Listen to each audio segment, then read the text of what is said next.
سورۃ الفجر کا مختصر تعارف۔ سورۃ الفجر قرآن پاک کی 89 یعنی 89 نمبر سورت ہے، جس کے معنی صبح کے ہیں۔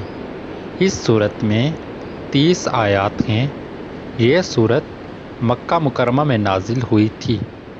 اس سورت کے مندرجات سے پتہ چلتا ہے کہ یہ سورت اس وقت نازل ہوئی تھی جب مکہ مکرمہ میں نئے اسلام قبول کرنے والوں پر ظلم و ستم شروع ہو گیا تھا۔ اسی بنا پر اہل مکہ کو قبیلہ عاد و سمود اور فرعون کے برے انجام سے ڈرایا گیا تھا۔ اس سورت کا موضوع آخرت میں جزا و سزا کے ملنے کی تصدیق کرنا ہے، جسے اہل مکہ تسلیم کرنے کے لیے تیار نہیں تھے۔ یہ سورت اور اس سے اگلی سورت یعنی سورۃ البلاد کے ساتھ جوڑا بناتی ہے، جس میں کفار مکہ کے باغیانہ رویے پر ان کو ان کے انجام کے بارے میں بتایا گیا ہے اور ان کو سزا کے بارے میں بتایا گیا ہے۔ تو چلیے اب تلاوت کلام پاک سننے کی سعادت حاصل کرتے ہیں۔ اگر آپ ہمارے چینل پر نیو ہیں تو چینل کو لائک کریں، سبسکرائب کریں اور شیئر کریں، اور آگے آنے والی ویڈیوز کی اپڈیٹس جاننے کے لیے بیل آئیکن کو دبا دیں۔ بسم اللہ الرحمن الرحیم۔ شروع اللہ کے نام سے جو بڑا مہربان نہایت رحم والا ہے۔ والفجر، فجر کی قسم، وليال عشر، اور 10 راتوں کی، والشفع والوتر، اور جفت اور طاق کی، واللیل اذا یسر، اور رات کی جب جانے لگے۔ هل فی ذلک قسم لذی حجر، اور بے شک یہ چیزیں عقل مندوں کے نزدیک قسم کھانے کے لائق ہیں کہ کافروں کو ضرور عذاب ہوگا۔ الم تر کیف فعل ربک بعاد، کیا تم نے نہیں دیکھا کہ تمہارے پروردگار نے عاد کے ساتھ کیا کیا؟ ارم ذات العماد، جو ارم کہلاتے تھے اتنے دراز قد، التي لم يخلق مثلها في البلاد، کہ تمام ملک میں ایسے پیدا نہیں ہوئے تھے۔ وثمود الذين جابوا الصخر بالواد، اور سمود کے ساتھ کیا کیا جو وادی قرا میں پتھر تراشتے اور گھر بناتے تھے۔ وفرعون ذي الأوتاد، اور فرعون کے ساتھ کیا کیا جو خیمے اور میخیں رکھتا تھا۔ الذين طغوا في البلاد، یہ لوگ ملکوں میں سرکش ہو رہے تھے۔ فأكثروا فيها الفساد، اور ان میں بہت سی خرابیاں کرتے تھے۔ فصب عليهم ربك سوط عذاب، تو تمہارے پروردگار نے ان پر عذاب کا کوڑا نازل کیا۔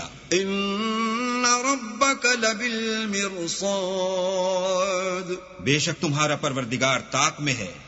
فأما الإنسان إذا ما ابتلاه ربه فأكرمه ونعمه فيقول ربي أكرمن، مگر انسان عجیب مخلوق ہے کہ جب اس کا پروردگار اس کو آزماتا ہے کہ اسے عزت دیتا اور نعمت بخشتا ہے تو کہتا ہے کہ آہا میرے پروردگار نے مجھے عزت بخشی۔ وأما إذا ما ابتلاه فقدر عليه رزقه فيقول ربي أهانن، اور جب دوسری طرح آزماتا ہے کہ اس پر روزی تنگ کر دیتا ہے تو کہتا ہے کہ ہائے میرے پروردگار نے مجھے ذلیل کیا۔ كلا بل لا تكرمون اليتيم، نہیں بلکہ تم لوگ یتیم کی خاطر نہیں کرتے۔ ولا تحاضون على طعام المسكين، اور نہ مسکین کو کھانا کھلانے کی ترغیب دیتے ہو۔ وتأكلون التراث أكلا لما، اور میراث کے مال کو سمیٹ کر کھا جاتے ہو۔ وتحبون المال حبا جما، اور مال کو بہت ہی عزیز رکھتے ہو۔ كلا إذا دكت الأرض دكا دكا، تو جب زمین کی بلندی کوٹ کوٹ کر پست کر دی جائے گی۔ وجاء ربك والملك صفا صفا، اور تمہارا پروردگار جلوہ فرما ہوگا اور فرشتے قطار باندھ باندھ کر موجود ہوں گے. وجيء يومئذ بجهنم يومئذ يتذكر الإنسان وأنى له الذكرى. اور دوزخ اس دن حاضر کی جائے گی تو انسان اس دن متنبہ ہوگا، مگر اب انتباہ سے اسے فائدہ کہاں مل سکے گا.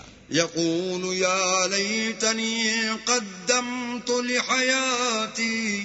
کہے گا کاش میں نے اپنی زندگی جاویدانی کے لیے کچھ آگے بھیجا ہوتا. فيومئذ لا يعذب عذابه أحد.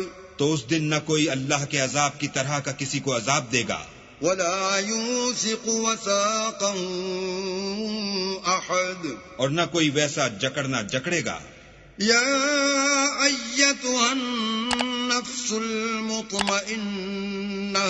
اے اطمینان پانے والی روح، ارجعي إلى ربك راضية مرضية. اپنے پروردگار کی طرف لوٹ چل، تو اس سے راضی، وہ تجھ سے راضی. فادخلي في عبادي.